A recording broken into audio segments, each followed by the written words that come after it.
Hi friends, welcome to 5 Minutes Tech YouTube channel. Here is one of the loan app. I am going to explain whether it is real or fake.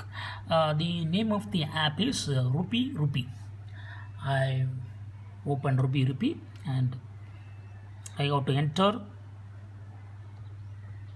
phone number first. Then it will it will send OTP, but here send code again. Failed to send OTP. OTP itself, it's not going. Also, some of the messages I have received from this app that I got to pay some money, but I haven't really taken loan from this app.